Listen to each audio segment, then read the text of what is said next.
نعرہ رسالت شہزاد غوث اعظم فیضان غوث اعظم مستقی اعلی حضرت فیضان سرکار تاج الاولیاء علماء اہل سنت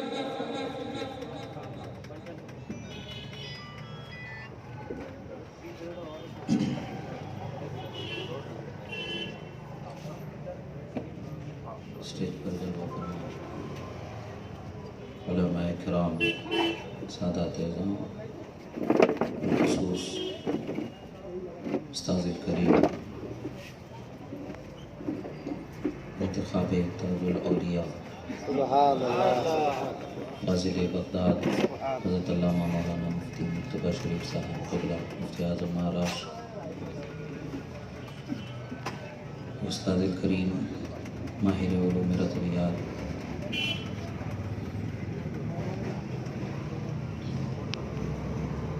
انتخاب شاہان برکات حضرت علامہ مولانا مفتی سرفراز احمد برکاتی قبلہ منتظر العالی، برادر مکرم محترم انتخاب اعلیٰ حضرت علامہ مولانا مفتی فیض احمد صاحب اشرف و دیگر حاضرین، السلام علیکم ورحمۃ اللہ تعالی وبرکاتہ۔ الحمد للہ رب العالمین والعاقبۃ للمتقین والصلاة والسلام علی سید الانبیاء والمرسلین وعلى آلہ الطیبین الطاہرین واصحابہ المرضیین ومن تبعهم بإحسان إلى یوم الدین، اما بعد فقد قال اللہ تبارک وتعالی فی القرآن المجید والفرقان الحمید، اعوذ باللہ من الشیطان الرجیم، بسم اللہ الرحمن الرحیم، یا ایہا الذین آمنوا اتقوا اللہ وکونوا مع الصادقین، صدق اللہ مولانا العظیم وصدق رسولہ النبی الامین الکریم، ونحن على ذلك لمن الشاہدین والشاکرین والحمد للہ رب العالمین۔ ایک مرتبہ عقیدت و محبت کے ساتھ درود شریف کا نذرانہ پیش کریں۔ اللہم صلی علی سیدنا نبینا مولانا محمد عدد ما فی علم اللہ صلاة دائمة بدوام ملک اللہ وعلی آلہ واصحابہ اجمعین۔ ایک مرتبہ اور نبی اور آل نبی پر درود شریف پڑھیں۔ اللہم صلی علی سیدنا نبینا مولانا محمد عدد ما فی علم اللہ صلاة دائمة بدوام ملک اللہ وعلی آلہ واصحابہ اجمعین۔ اعلیٰ حضرت امام احمد رضا خان فاضل بریلوی علیہ رحمۃ الرضوان ارشاد فرماتے ہیں، خدا کی رضا چاہتے ہیں دو عالم، خدا کی رضا چاہتے ہیں دو عالم، خدا چاہتا ہے رضا محمد صلی اللہ علیہ وآلہ وصحبہ وسلم۔ اللہ رب العزت کا شکر احسان کہ اللہ رب العزت نے ہمیں اس کے حبیب صلی اللہ تعالی علیہ وسلم کا چاہنے والا اور آپ کے آل و اصحاب سے عقیدت و محبت احترام رکھنے والا اور ان کے نقش قدم پر چلنے والا صحیح العقیدہ سنی مسلمان بنایا، کہ اللہ تبارک و تعالیٰ کا شکر احسان ہے کہ اللہ تعالیٰ نے ہمیں عظیم نعمت سے مالا مال فرمایا۔ نعمت ایمان عظیم نعمت ہے، اس کی حفاظت ہی ہماری زندگی کا اصل مقصد ہے کہ ایمان سلامت تو ہماری ساری عبادتیں سلامت، اور اگر ایمان خدا نخواستہ سلامت نہ رہے تو ہزاروں عبادتیں بیکار ہیں، کوئی فائدہ نہیں۔ ایمان کی سلامتی پر ہماری توجہ ہونی چاہیے۔ جس عقیدے سے، جس بات سے ہمارے ایمان پر فرق آئے گا اس سے ہمیں دور ہو جانا ہے اور اس عقیدے سے بچ جانا ہے۔ وہ عقیدہ رکھنا ہے جس سے ہمیں نجات ملے، جس سے ہمیں خدا کے اور اس کے رسول صلی اللہ علیہ وسلم کی رضا ملے۔ الحمدللہ یہ وہی عقیدہ ہے جو 1400 سال سے اللہ کے رسول صلی اللہ تعالی علیہ وسلم کے صحابہ و اہل بیت اور آپ سے ائمہ محدثین اولیاء صالحین نے بتایا اور سنایا۔ وہی عقیدہ ہم اہل سنت و جماعت کا ہے، وہی عقیدے کو اعلیٰ حضرت علیہ رحمۃ الرضوان نے بیان فرمایا اور اسی پر ہمیں قائم رہنے، انہی تعلیمات پر مضبوطی سے جمے رہنے کی تلقین فرمائی۔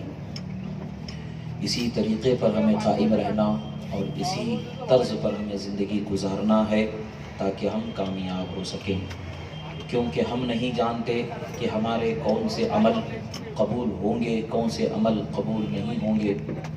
وہ خدا کی شان کریمی ہے، قبول فرما لے، ورنہ تو اس کی شان رحیمی ہے کہ مومنوں کو بخش دیتا ہے، معاف فرما دیتا ہے۔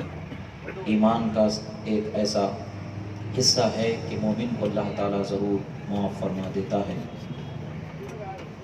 اور ایمان کی حفاظت کرنے اور اس پر اپنے طور پر مضبوطی سے قائم رہنے والے بندوں کے لیے بڑا اجر و ثواب ہے۔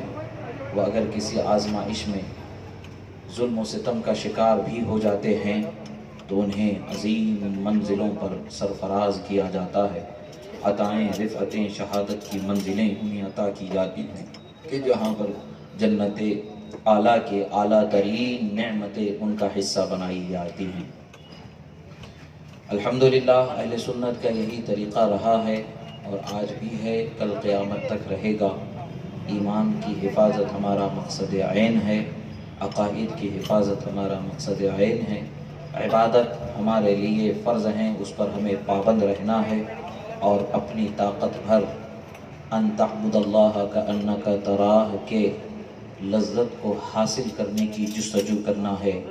کبھی نہ کبھی رب تعالیٰ کی رحمت اس کے نیک بندوں کے صدقے و طفیل میں اگر ہماری طرف ایک چھوٹا سا قطرہ بھی آ جائے اس رحمت کا تو ہماری نگاہیں بھی منور ہو جائیں اور ہمارے ظاہر و باطن کے حال و احوال بھی بدل جائیں۔ اللہ تبارک و تعالی مومن بندے کی توبہ کو بہت جلد قبول فرماتا ہے اور ایسے ہی مظلوم کی دعا کو بھی ضرور قبول فرما لیتا ہے۔ کسی نے حضرت مولا علی رضی اللہ تعالیٰ عنہ سے پوچھا کہ حضور بتائیں کہ زمین اور آسمان کے درمیان کتنا فاصلہ ہے؟ بڑا پیارا جواب تاریخ میں ملتا ہے کہ حضرت مولا کائنات نے فرمایا کہ صرف مظلوم کی دعا کا فاصلہ، ادھر اس کی زبان سے نکلی کہ ادھر قبول ہو جاتی ہے۔ تو یہ ہمیں سکھایا جاتا ہے، بتایا گیا ہے کہ ظلم سے بچیں۔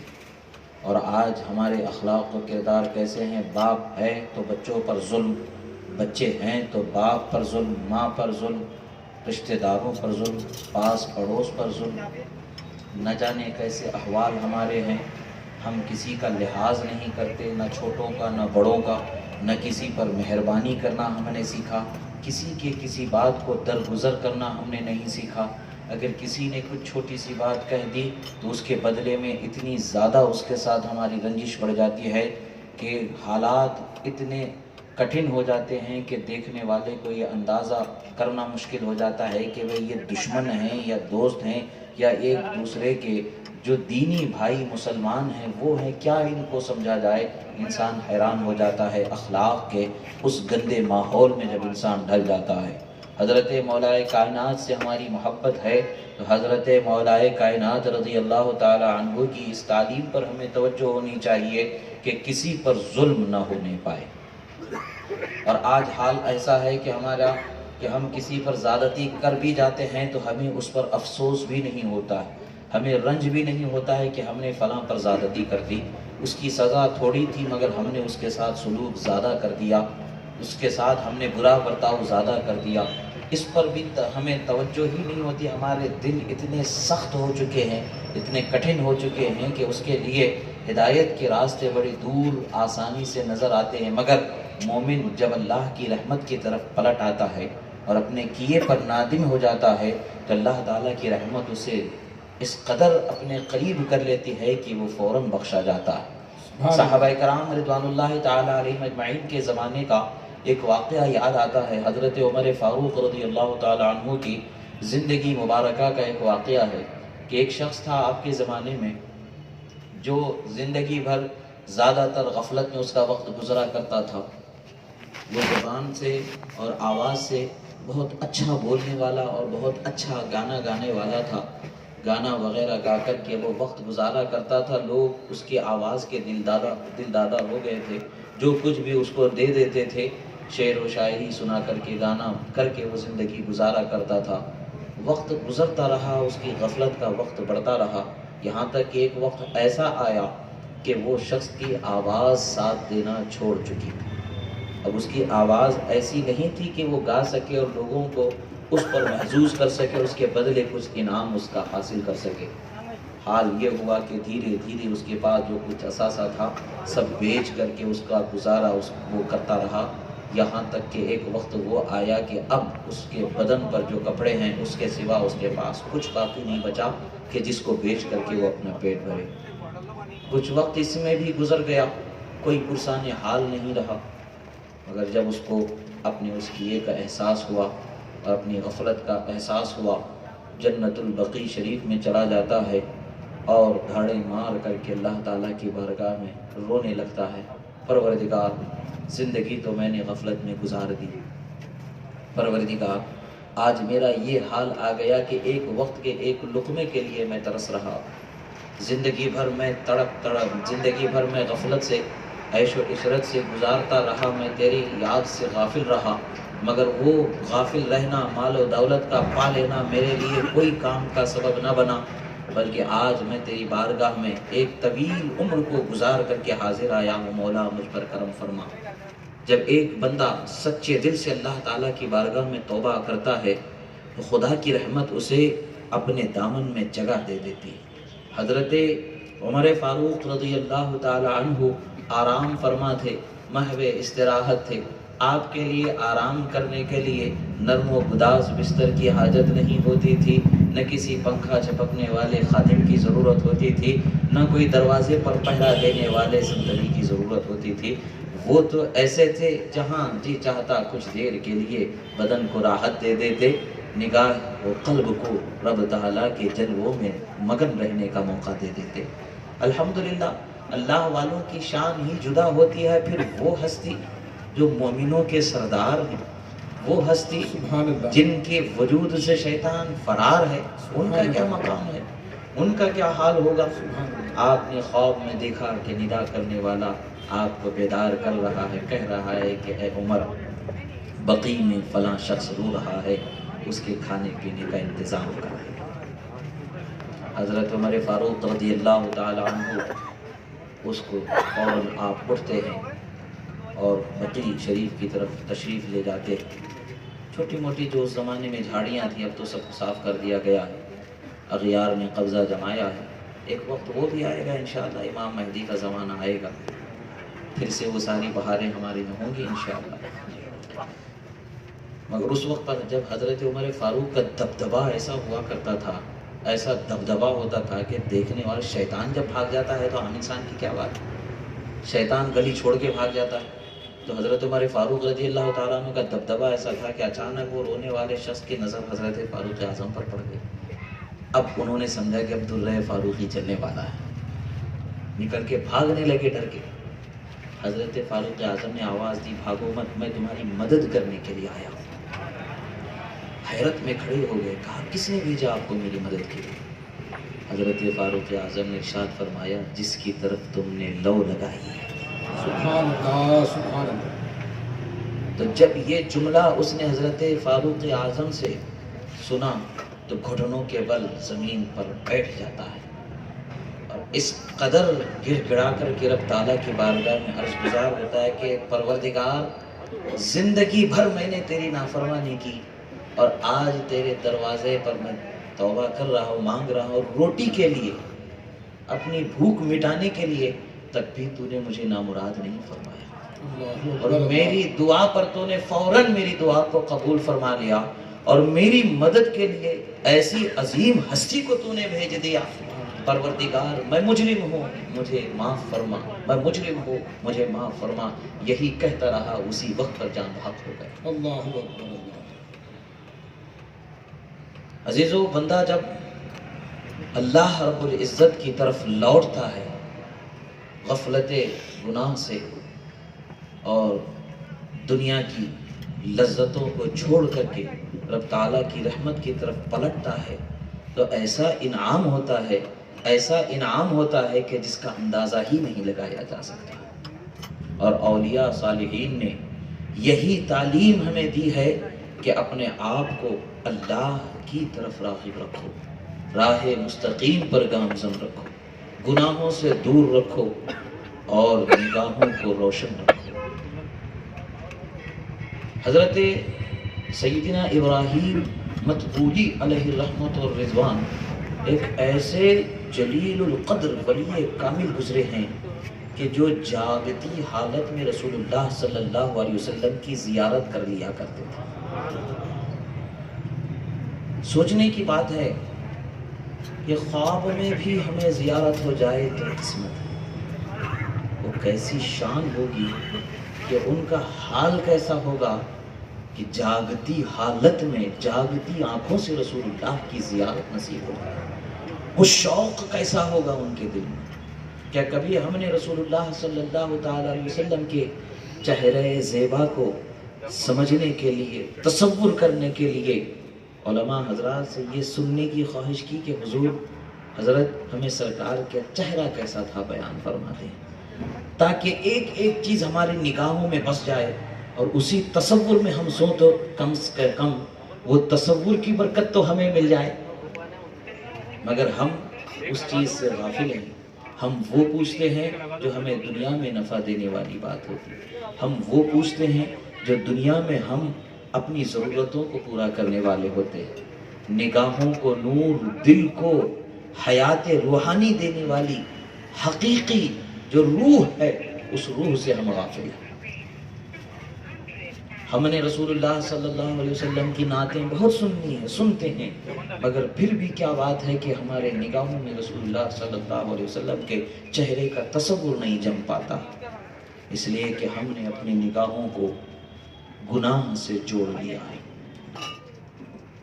حضرت امام شافعی رضی اللہ تعالی عنہ کا ایک فرمان ہے کہ آپ فرماتے ہیں شکوت الی وقیع سوء حفظی فارشدنی الی ترک المعاصی، کہتے ہیں میں اپنے استاد حضرت امام وکیع رضی اللہ تعالیٰ عنہ کی خدمت میں شکایت کی، یعنی شکوہ کیا کہ حضور دعا کریں کہ میں بھولنے لگا ہوں، اور ان کی حافظے کی حالت یہ ہے کہ حضرت امام مالک رضی اللہ تعالیٰ عنہ حدیث سناتے جاتے ہیں اور یہ حدیث سنتے جاتے ہیں، لوگ جو شاگرد حضرت امام مالک کے دوسرے ہیں، جو ان کے ہم سبق ساتھی ہیں، وہ تعجب کرنے لگتے ہیں کہ ہم سب لوگ لکھ رہے ہیں اور یہ صرف خاموش بیٹھ کے سن رہے ہیں، وقت ضائع کرنے آ رہے ہیں۔ ایسا ان لوگوں کا تصور تھا۔ آخر کار برداشت نہ ہو سکا، انہوں نے حضرت امام شافعی سے کہہ دیا کہ بھئی جب وقت ضائع کرنا ہے تو کیوں آتے ہو؟ مگر وہ وقت ایسا نہیں تھا کہ حضرت امام شافعی رضی اللہ تعالیٰ عنہ کے پاس قلم، دوات اور لکھے جانے کے لیے، محفوظ کیے جانے کے لیے اس زمانے کے کاغذ جس طریقے سے بھی بنائے جاتے اس کو حاصل کیا جا سکے۔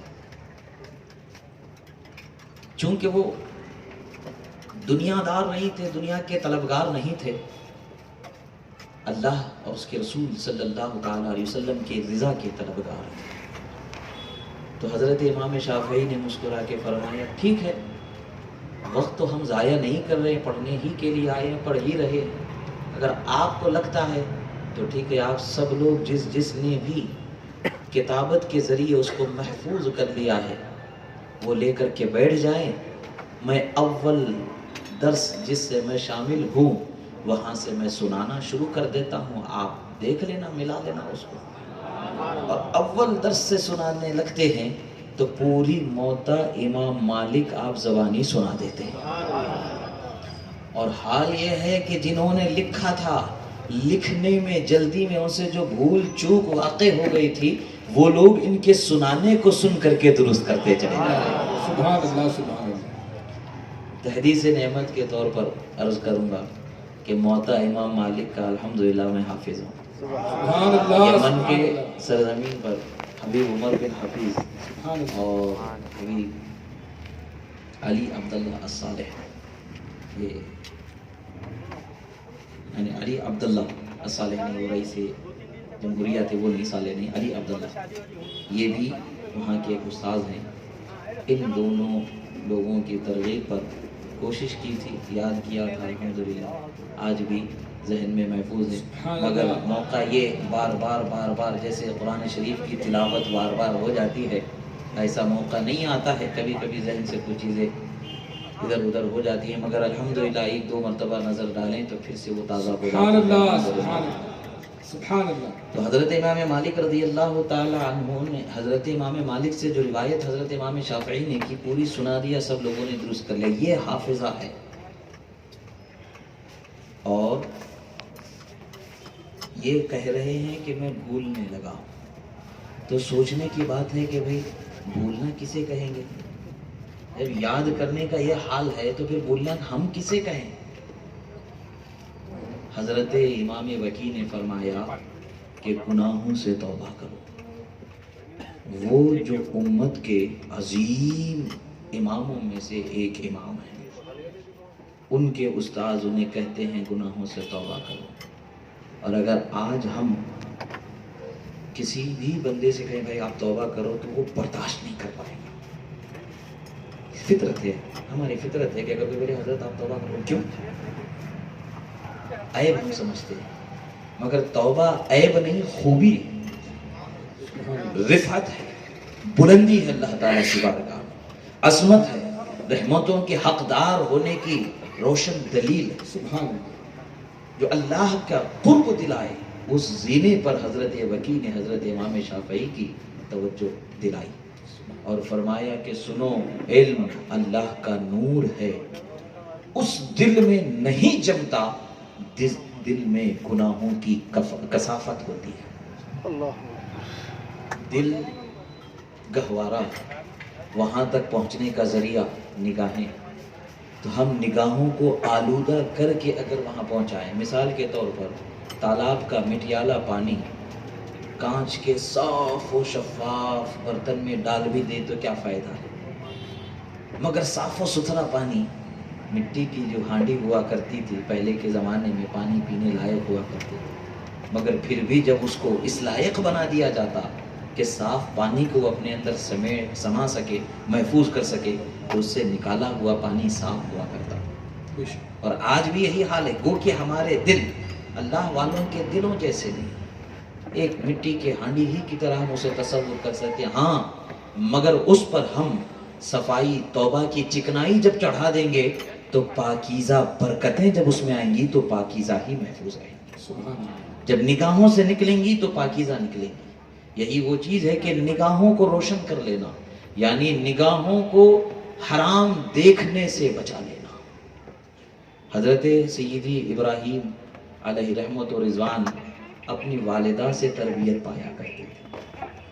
سوچے وہ مائیں کیسے تھیں کہ اپنے بچوں کو ہاتھ پکڑ کر کے واصل الی الرسول کر دیا کرتی تھی۔ سبحان اللہ۔ چھوٹی موٹی ہستیاں نہیں ہوا کرتی تھی، کیسے ان کی شان ہو۔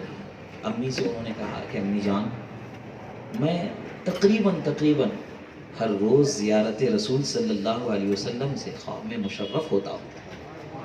الکوکب الدریہ میں اس کو ذکر کیا گیا ہے، واقعی فرماتے ہیں، امی کہتی ہیں بیٹے اس میں تو بہت سارے شامل ہیں، تمہارا کیا خصوصی امتیاز اس میں؟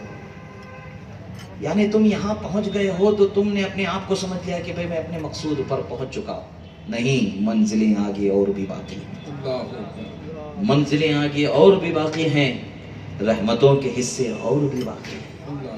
دامن کو پھیلانا تمہاری عادت بناؤ، جب آگے بڑھو گے تو دامن بھرتے چلے جائیں۔ گویا کہ تلقین انہوں نے کہا کہ بات تو تب بنے کہ تم جاگتی حالت میں رسول اللہ کی زیارت کرنے والے ہو۔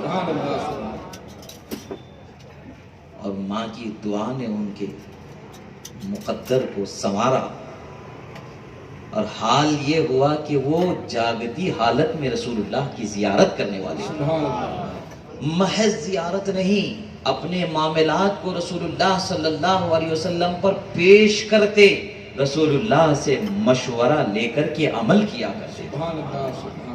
یہ مقام انہیں حاصل ہو گیا۔ ایک مرتبہ انہوں نے کہا، ایک جگہ کنواں کھدوایا، پانی خشک ہو گیا، علاقہ ان کا وہ تھا جہاں پانی کم ہوا کرتا تھا۔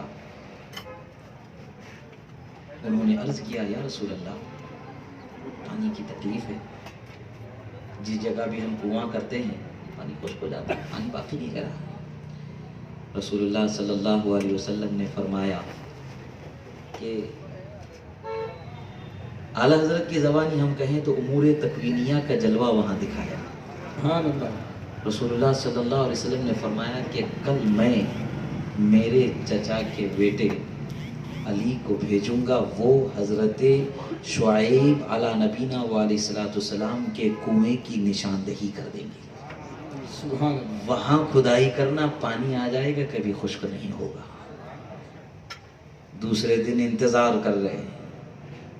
رحمت عالم نے حضرت مولائے کائنات کو ان کی مدد کے لیے بھیجا، سبحان اللہ. اور وہ آپ جا کر کے نشان لگاتے ہیں کہ یہاں کھودو.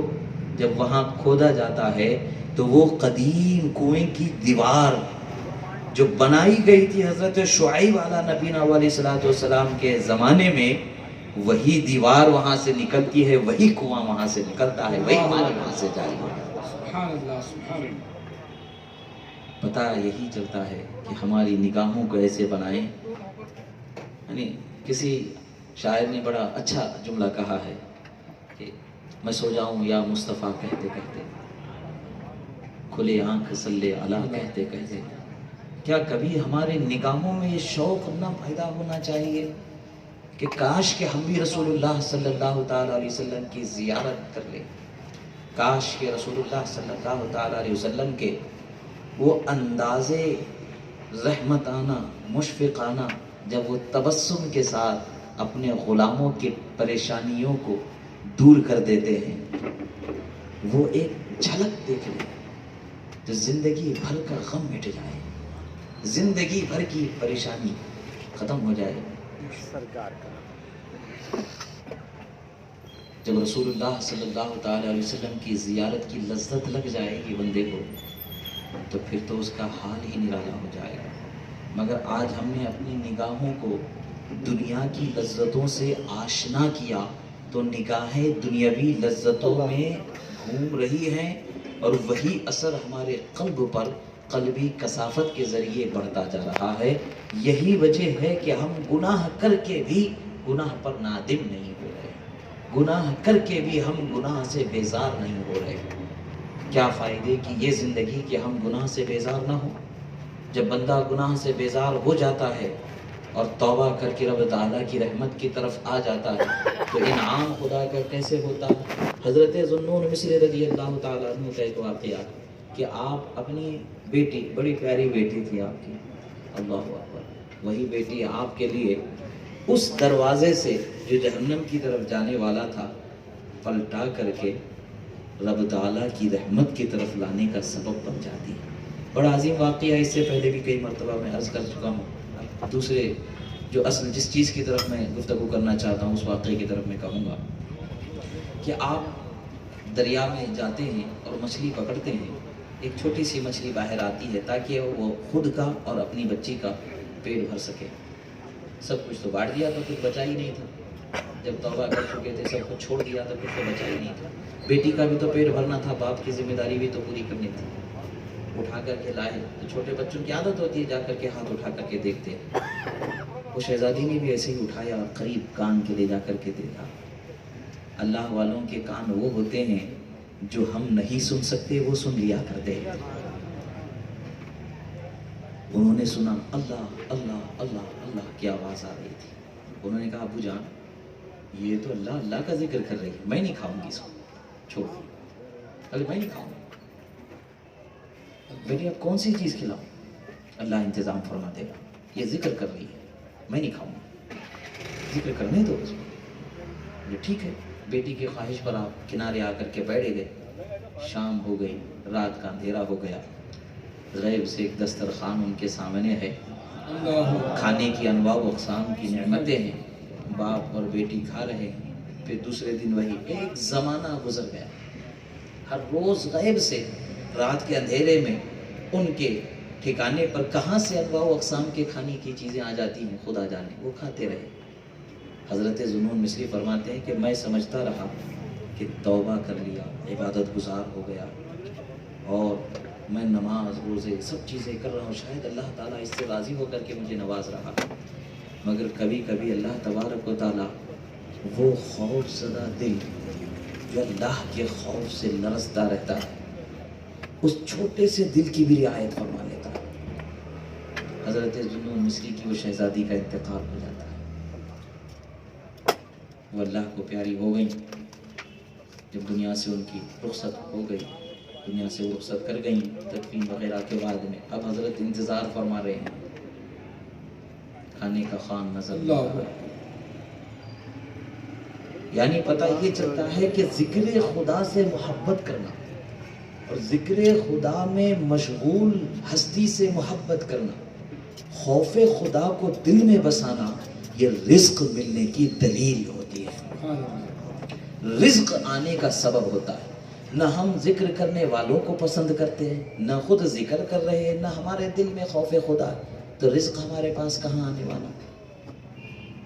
ذکر کی محفلیں ہیں، کبھی بچے، ہوتا یہ ہے کہ دیکھنے میں یہ آیا ہے کہ چھوٹے بچوں کو توفیق ہوتی ہے، تسبیح لے کر کے گھر میں وہ بیٹھ جاتے ہیں، ان کو جیسا آتا ہے سبحان اللہ الحمدللہ کرتے ہیں، مذاق بنا کر کے بچوں کو شرمندہ کر دیا جاتا ہے، وہ اس چیز سے شرمندہ ہو کر کے ہٹ جاتے ہیں۔ یہ ماں باپ کی غلطی ہے اگر ایسا کرتے ہیں، یا وہ دوستوں کی یا پاس پڑوس والے جتنے بھی لوگ ہوں گے ایسا اگر کرتے ہیں، ارے بہت بڑے ولی بن گئے، بہت تسبیح کی من کے ڈھلکانے لگ گئے، ارے ان کو تو دیکھو جی ابھی سے کتنے بڑے ملا جی بن گئے، اس طریقے کے جملے عوامی اعتبار سے بولے جاتے ہیں۔ بچنا چاہیے ایسے طریقے سے، کیونکہ انہیں حوصلہ دینا چاہیے، خوش ہونا چاہیے، انعام دینا چاہیے، ان کو اپنی شفقت اور محبت کا ایسا احساس دینا چاہیے کہ بچوں کو معلوم ہو کہ یہ اچھے عمل پر میرے باپ مجھ سے، میری ماں مجھ سے، میرے رشتہ دار، میرے دوست اتنے خوش ہوتے ہیں کہ وہ ہماری عزت اور حوصلہ افزائی کرتے ہیں۔ جب اس کی لذت انہیں لگ جائے گی تو ایک وقت وہ آئے گا کہ رحمت خدا کے لذت آشنا ہو جائیں گے، اور ان کی زبان بھی نہیں تھکنے والی ہوگی اور وہ بھی نہیں تھکنے والے ہوں گے، وہ ذکر میں مشغول رہنے والے ہوں گے۔ آج ہمارے پاس ان چیزوں کی کمی ہے، ضرورت ہے، ہمیں دیکھنا چاہیے۔ دولت ایمان بڑی عظمت اور نعمت والی چیز ہے، اپنی اخلاق اور کردار کو سنبھالیں۔ اخلاق و کردار کی پاکیزگی سے بزرگوں نے فرمایا ہے، رزق دو طرح کے ہوتے ہیں اور دو طرح کے لیے ہوتے ہیں۔ ایک وہ رزق جس سے انسان اپنے بدن کو تقویت پہنچاتا ہے، طاقت لاتا ہے، وہ بدن کے لیے ہوتے ہیں۔ ایک وہ رزق ہے جو روح کے لیے ہوتا ہے، اور روح کا رزق کیا ہے؟ اخلاق مصطفیٰ صلی اللہ علیہ وسلم۔ اخلاق مصطفیٰ روح کا رزق ہے، اور اس سے پتہ چلتا ہے کہ روح کے غذا کا انتظام ہمارے ظاہر کو سنوار کے ہم کر سکتے۔ جب اس کی غذا اسے ملتی رہے گی تو روح کی پاکیزگی اور اس کی نورانیت میں اللہ کے فضل سے اضافہ ہونے لگے گا۔ یہ وقت ہوگا، یہ وقت وہ آئے گا کہ آپ کے زبان سے، نگاہوں سے، قلب سے، وجود سے رحمتیں برکتیں برسنے لگیں گی کہ آپ کی وجہ سے دوسروں کو اللہ تعالیٰ کی رحمتیں ملنے لگیں گی۔ جب بندہ اللہ کی عبادت میں خالص مخلص ہو کر کے اخلاص کے ساتھ وہ مشغول ہو جاتا ہے تو یقیناً اللہ کی رحمتیں اسے ملتی ہیں۔ اللہ تبارک و تعالیٰ سے دعا ہے، جو کہا گیا سنا گیا، اس کہنے میں، سننے میں، بولنے میں، سمجھنے میں، سمجھانے میں، بتانے میں جو غلطی ہوئی، اللہ تبارک و تعالیٰ اسے معاف فرمائے۔ اقول قولی ھذا استغفر اللہ لی ولکم ولسائر المؤمنین، الحمد للہ علی ما اصبت واستغفر اللہ علی ما اخطأت۔ السلام علیکم ورحمۃ اللہ۔ سبحان اللہ، سبحان اللہ۔